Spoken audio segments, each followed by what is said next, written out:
Shriram Samarth. नामस्मरणाची support system भाग क्रमांक 31. सद्गुरू श्री ब्रह्मचैतन्य गोंदवलेकर महाराज यांनी दिलेली उत्तरे. 1. परमार्थ म्हणजे काय? उत्तर: परमार्थ हा वृत्ती सुधारण्याचा अभ्यास आहे.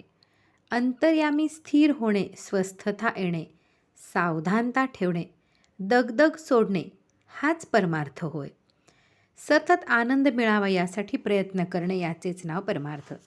देवाचे नाव घ्यावे, नीतिधर्माचे आचरण करावे, प्रेमाने वागावे आणि लोकांना मदत करावी यालाच परमार्थ म्हणतात.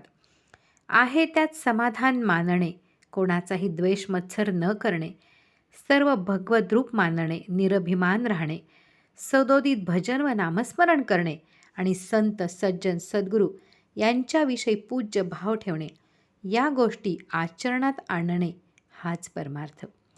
मी नाही आणि तो म्हणजे भगवंत आहे किंवा मी तोच म्हणजे भगवंतच आहे असे जाणणे आणि तसे कृतीत घडणे हेच परमार्थाच्या तत्त्वज्ञानाचे सार आहे. 2. प्रपंच आणि परमार्थ यात फरक काय? उत्तर: सत्य वस्तू ओळखणे हा परमार्थ, तर असत्य वस्तूला सत्य मानून चालणे हा प्रपंच होय. परमात्म्याच्या संगतीत विषयात राहणे याचे नाव परमार्थ, तर विषयाच्या संगतीत परमात्म्या वाचून वेगळे असणे याचे नाव प्रपंच. मी करता आहे ही प्रपंचातली पहिली पायरी, तर राम करता आहे ही परमार्थातली पहिली पायरी आहे. प्रपंचात जसा पैसा लागतो तसा परमार्थात भाव लागतो. प्रपंचात पैशाशिवाय चालूच शकत नाही, तसे परमार्थही भाव असल्याशिवाय होत नाही. वासनेने युक्त परमार्थ म्हणजेच प्रपंच, तर वासनारहित प्रपंचसुद्धा परमार्थच होय. प्रपंचात प्रसिद्धीची जरुरी वाटते, तर परमार्थात गुप्ततेची जरुरी लागते. काळजी, तळमळ आणि दुःखे ही प्रपंचाची लक्षणे आहेत, तर कोणत्याही परिस्थितीत आनंदात राहणे हे परमार्थाचे लक्षण आहे.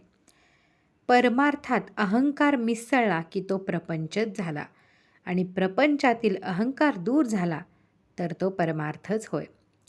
नाकासमोर चालणे हा परमार्थ आणि वारा येईल तशी पाठ देणे हा प्रपंच. प्रपंचात जितके कष्ट करतो त्या प्रमाणात मोबदला मिळत नाही, पण परमार्थात तसे नाही. परमार्थ जितका जितका करावा तितके तितके समाधान अधिकाधिक असते. प्रपंच कठीण आहे कारण त्यात मिळवायचे असते, तर परमार्थ सोपा आहे कारण त्यात गमवायचे असते. मी पुष्कळांचा आहे हे मिळवणे, तर मी कोणाचाच नाही हे गमावणे. आपण स्वतःच्या मुलाला जसे प्रेमाने घेतो तसा परमार्थ करावा आणि आपण दुसऱ्याच्या मुलाला जसे घेतो तसा प्रपंच करावा. प्रपंचात जशी प्रेमाची गरज आहे तशी परमार्थात श्रद्धा पाहिजे. 3 नंबर. परमार्थ म्हणजे बावळटपणा नव्हे काय? अनेक बुद्धिमान विद्वान लोकांना जिथे आपल्या बाजूला वळवायचे असते तिथे बावळटपणाला वाव आहे असे कसे म्हणता येईल? भगवंताचे सेवन लोक दुबळेपणा मानतात, पण त्या सेवनाकरता ज्यांनी विकारांवर ताबा ठेवला ते दुबळे नाहीत. विकार आवरणे हेच शूरत्व आहे, विकारांना बळी पडणे हेच दुबळेपण आहे. 4 नंबर. परमार्थ कसा साधेल? उत्तर: परमार्थ साधण्यासाठी अगोदर साधनाचा पाया घालावा लागतो आणि मग वर परमार्थाची इमारत उभी करता येईल. पाया घालण्यासाठी शास्त्राने 4 प्रकारे साधन सांगितले आहे. प्रथम, नित्यानित्य वस्तू विवेक करावा.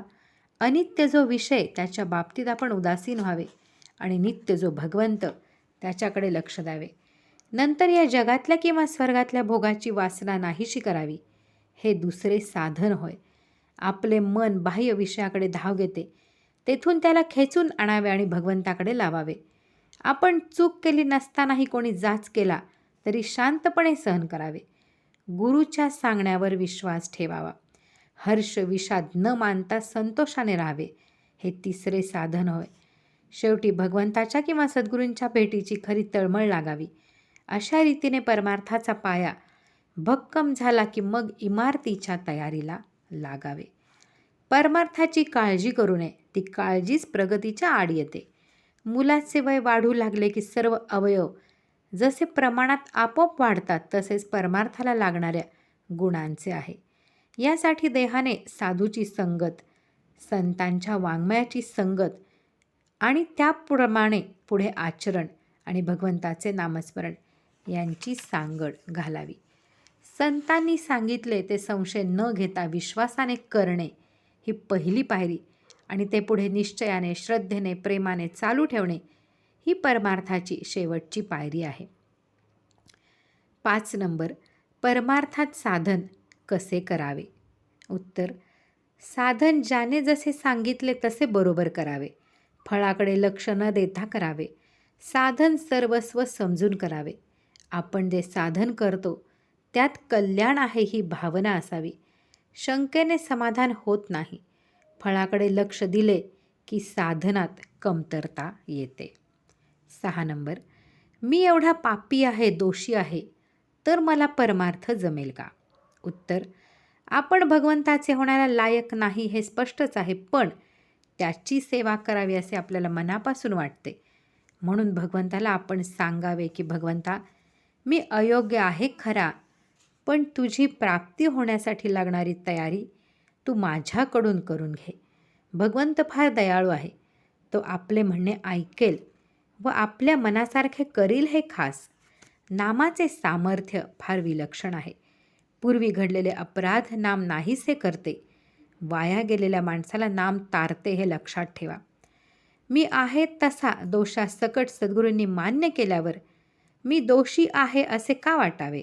असे वाटणे आणि सद्गुरूंपासून दूर होणे हाच मोठा दोष आहे. त्यांनी पाहून कबूल केल्यावर माझा दोष आड येणार नाही. त्यांची चूक होत नाही म्हणून त्यांनी आपला म्हटल्यानंतर त्यांचे होऊनच राहावे. आपलीच कल्पना बाधक होते, ती सोडावी. म्हणून अनन्यतेशिवाय मार्ग नाही. 7 नंबर, परमार्थ जर सोपा आहे तरी लोक का करीत नाहीत? उत्तर, मनुष्य विषयांनी बांधला गेला आहे. विषयांची व त्यांच्यापासूनच्या सुखाची आमच्या बुद्धीत इतकी मर्यादा बसून राहिली आहे की त्या पलीकडे काही आहे ही कल्पनाच नाहीशी झाली आहे. विषयापलीकडे माणसाची दृष्टीच जात नाही. एखाद्याला 12 वर्ष खोलीत कोंडून ठेवले तर त्याची लांब पाहण्याची दृष्टीच नाहीशी होईल. तसे माणसाचे झाले आहे. विषय सुखाच्या पलीकडच्या सुखाची त्याला कल्पना येत नाही. 8 नंबर, परमार्थ न होण्याची कारणे कोणती? उत्तर, दृढ वैराग्य नाही, मुक्त होण्याची गरज नाही, दृढ भक्ती नाही, भूतदया नाही, श्रवणाचे मनन नाही, वृत्ती आवरली जात नाही, अंतर्यामी विवेक नाही, अहंभावाशिवाय साधन नाही, परमपदाची अंतरापासून चाड नाही, नामस्मरण स्वधर्माची गोडी नाही, परपिडेचे दुःख वाटत नाही, परनिंदेचे पाप नाही, सत्य भाषण नाही, मन आवरले जात नाही, उर्मी सहन करणे होत नाही, मी जे केले ते चांगलेच, वाईट वाटत नाही, माझ्यासारखे चांगले शहाणे कोणी नाही, सत्समागम नाही, गुरु आज्ञाप्रमाण नाही, कोणी सुमार्ग सांगितल्यास मान्य नाही, दुसऱ्याने विचारल्यास आम्ही अज्ञान, आम्हा कैचे ब्रह्मज्ञान, उलटून पडण्यास वेळ नाही, माझ्यासारखा दुसरा कोणी बुद्धिमान खरा सत्पात्र नाही, ऐसे समजे, मी ज्ञानी म्हणून अभिमान, म्हणून परमार्थाची हानी. पुढे आहे 9 नंबर, महाराज आपला परमार्थ सूत्ररूपाने सांगा. अखंडमुखी रामनाम आत असावे अनुसंधान, हाच सगळा परमार्थ जाण. काय हे फार थोडक्यात वाटते. थोडक्यात समाधान न होणे हेच तर मुळी देहबुद्धीचे लक्षण आहे. एक भगवंताचे नाम घट्ट धरावे, त्यामध्ये एकतानता करावी आणि स्वतःला पूर्णपणे विसरून जावे. मी नाम घेतो हे देखील विसरून जावे. प्रपंचात भगवंताच्या साक्षीत्वाने वागा. हवे नको पण टाकून द्या. राम करता ही भावना ठेवा. विषय मालकीने भोगा. आपला गुण भगवंताकडे लावा. लहान मूल होऊन देवाकडे जा. रामाला आपले सुखदुःख सांगा. देह भोगाला कंटाळून नका. काळजी घ्या पण काळजी करू नका. निर्भय बना आणि अशा रीतीने जिवंतपणी आपले मरण पहा. यातील पुढील भाग आपण पुढे पाहूयात. श्रीराम जय राम जय जय राम.